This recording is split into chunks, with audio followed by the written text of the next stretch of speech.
Salutations, férus de prospection spirituelle, où que vous soyez sur cette magnifique planète qu'est notre Terre. J'invite le nouvel auditoire à consulter les capsules pépites numéro 1 sur 2 et numéro 2 sur 2 qui présentent cette chaîne, son présentateur et son contenu. Ces informations vous seront utiles pour apprécier à sa pleine valeur la présente capsule pépite et toutes les 36 autres de la série sur la vie. Pour accompagner la série sur la vie en fichier de format PDF, j'ai opté pour produire un concept de capsule pépite sous la forme de vidéo qui ne se substitue point au fichier PDF, mais les complète. Pour l'auditoire d'expérience dans notre genre de prospection de pépites spirituelles, aujourd'hui, il sera question de la capsule pépite numéro C9 sur 15 qui s'intitule Tome 3, le temps des tribulations, implications pratiques des révélations bibliques de la fin, révélation numéro 8. Révélation numéro 8. Heureux, dès à présent, ceux qui mourront unis au Seigneur. Oui, dit l'Esprit, car ils se reposeront de toute la peine qu'ils auront prise, et ils seront récompensés pour leurs œuvres. Personne ne doit aimer sa vie corporelle au point d'accepter d'aller à l'encontre de la parole de Dieu et de ses commandements tels que révélés par Jésus-Christ et les prophètes de Dieu.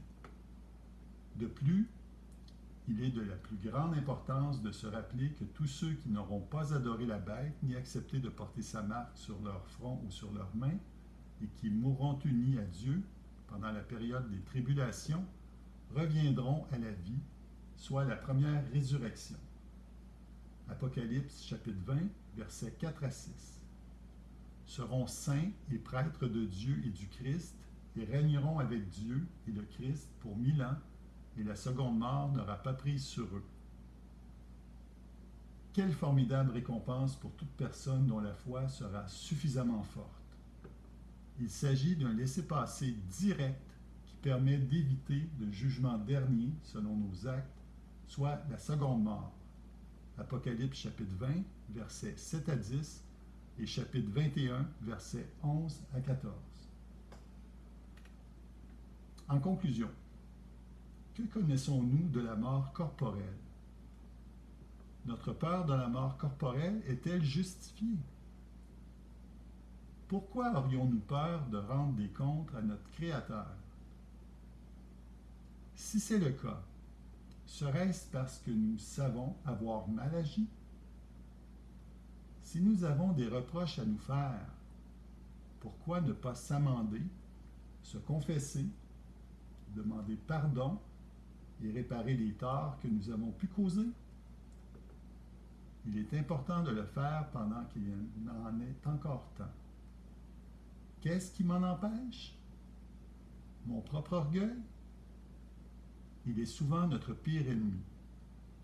À la base de notre orgueil sommeille au plus profond de nous-mêmes un petit enfant qui a souvent été blessé et qui est demeuré insécure. Si c'est le cas, sachons le comprendre, le consoler et le réconforter afin de l'aider à grandir et à pouvoir enfin devenir un adulte évolué, épanoui et responsable.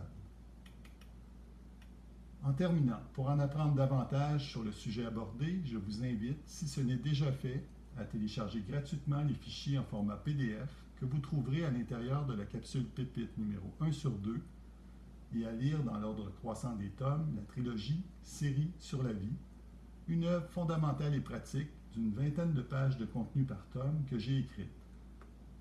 Elle relate ma compréhension de plusieurs aspects importants de la vie, du sens profond de l'expérience humaine, du dessein de Dieu, et qui partage les réponses trouvées aux questions fondamentales: qui sommes-nous? D'où venons-nous? Quoi faire de notre vie? Bonne lecture, merci de votre écoute, et à la prochaine capsule pépite numéro C10 sur 15, tome 3, le temps des tribulations, le Christ et son Église à la fin des temps. Tourlou.